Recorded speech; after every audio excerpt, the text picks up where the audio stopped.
What's up, family? Gerald the Bossman here. You're tuned into the Bossman Show on AM 1010, AM 1430, 1055 The King.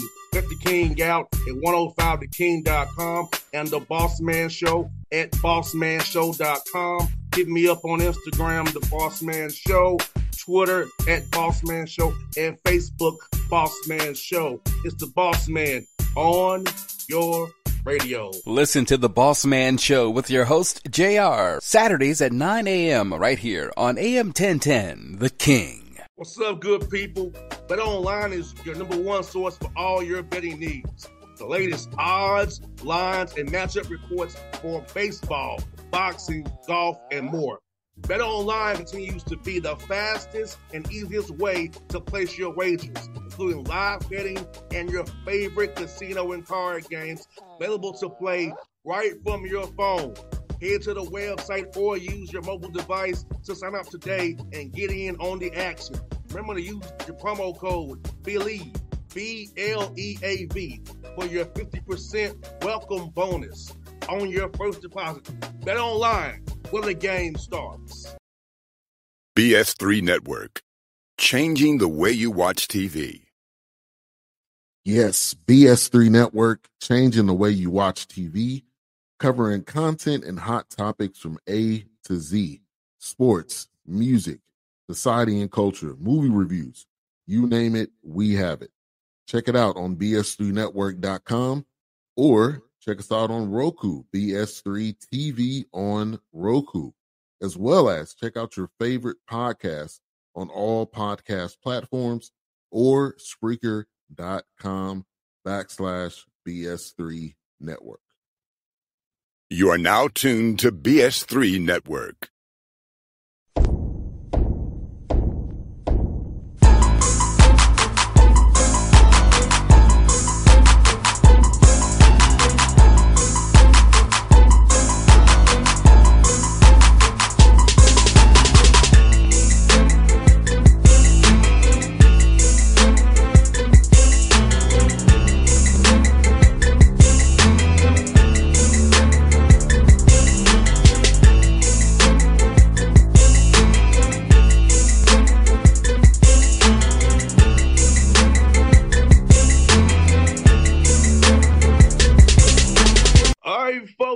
Bossman Show with an OBC legend, a brother of mine, Jonathan Mattox, Morehead State Eagle. He's the head coach now, doing his thing.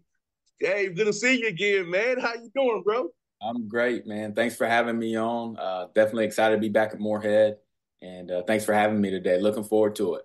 Yes, sir, man. Let me ask you, man, you was just there for a long time. I went to Morehead for a couple of years. Now you're back, man. So it's all full circle for you, bro. You started off as an interim assistant. Now you're the head man. So talk about your journey, man, from that to where you are today, my brother.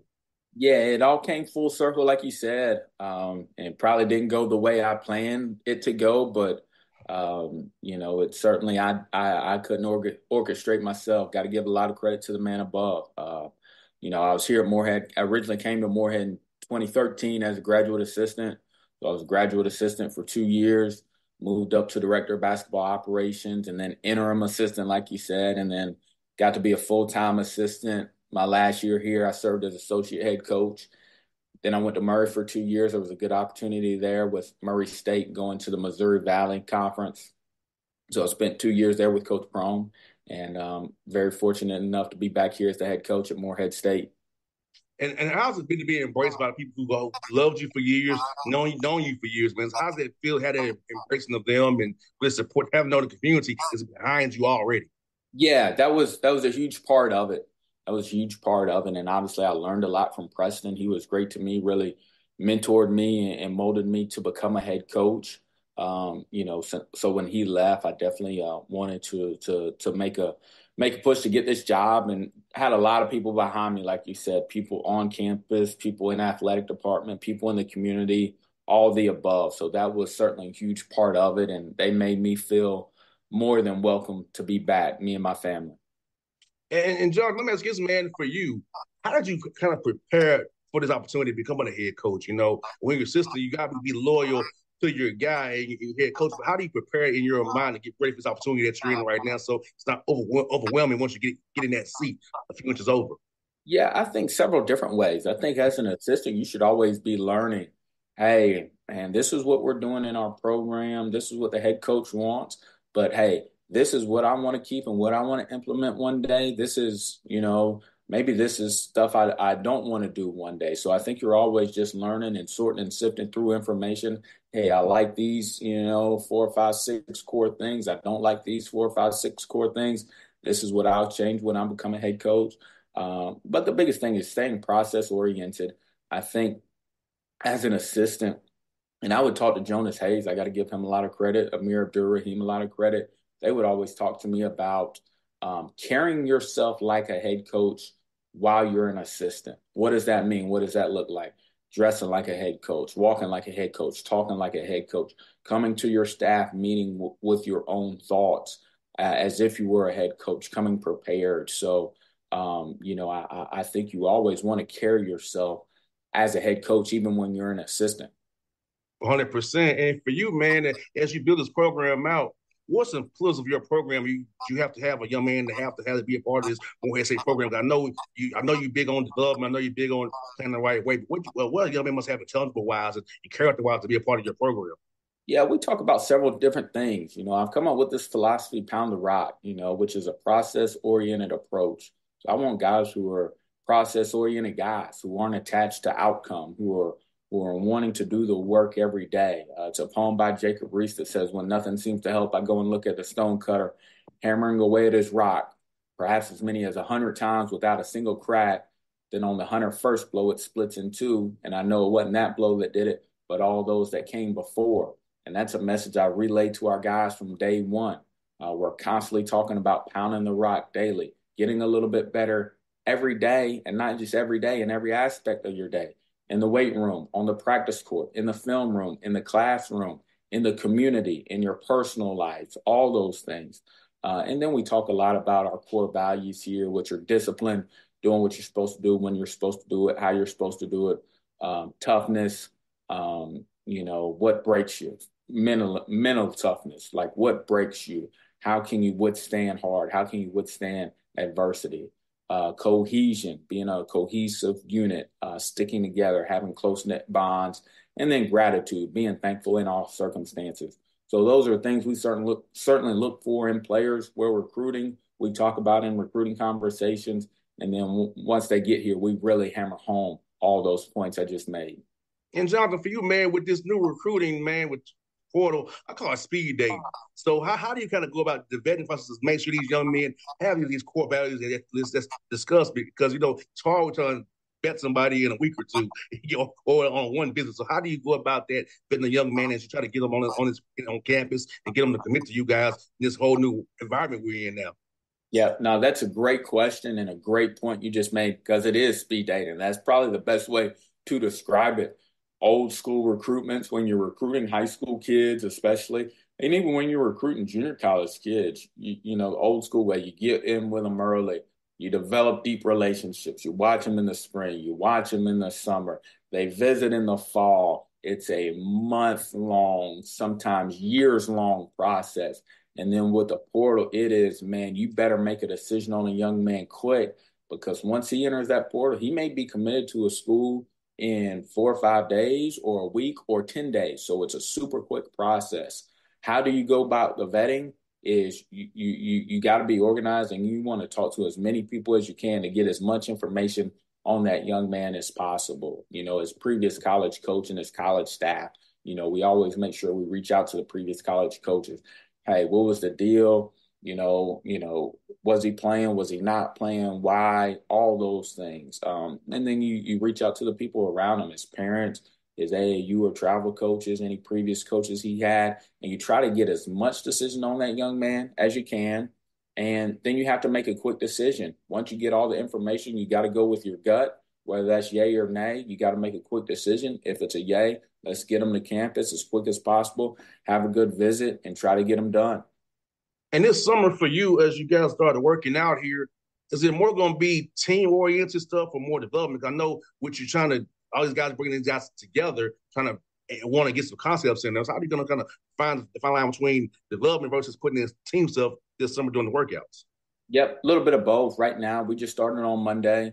So we went Monday, Tuesday, took off Wednesday, went Thursday.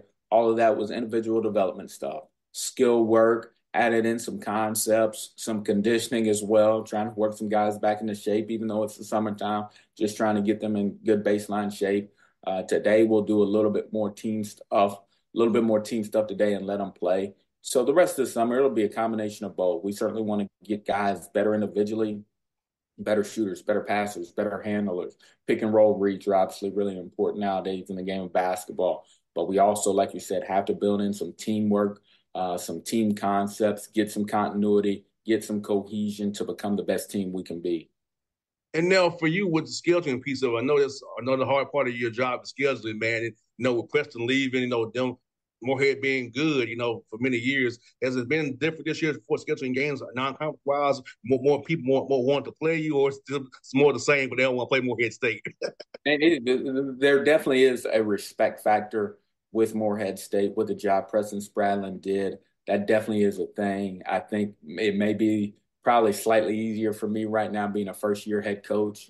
People don't think I know what I'm doing, so that may be a part of it.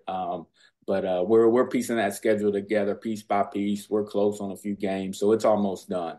So no doubt, man. And for you, man, how cool has it been to be in this seat now for you? Now you were making suggestions, now you're making decisions. So how has that been for you going from suggestion maker to decision maker, man?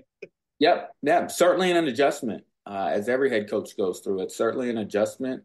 And these decisions are all big decisions because they impact you, they impact your assistants, they impact our players, they impact a lot of people's lives. So I think I try to make decisions with a clear mind. And certainly there's some quick decisions you have to make, but I want to make them with as clear of a mind and as much information like you talked about, you asked about with the portal as possible.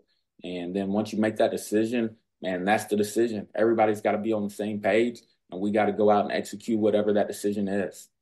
No doubt. That's one for you, man. Is this, man, for you, man?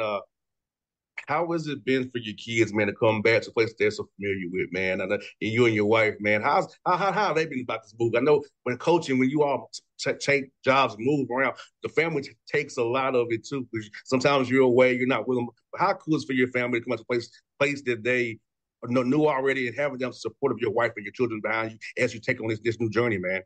Yeah, no, that's a great question.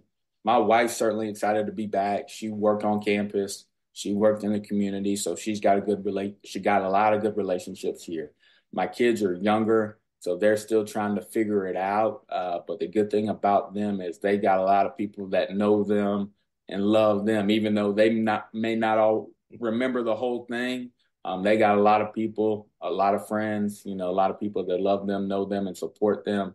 So that's certainly, a big part of it. Going back to one of your first questions is just being embraced. I mean, my daughter, she was at my press conference. I don't know who she was with. She didn't know who she was with, but she left mama. She ran around, she was hugging on different people.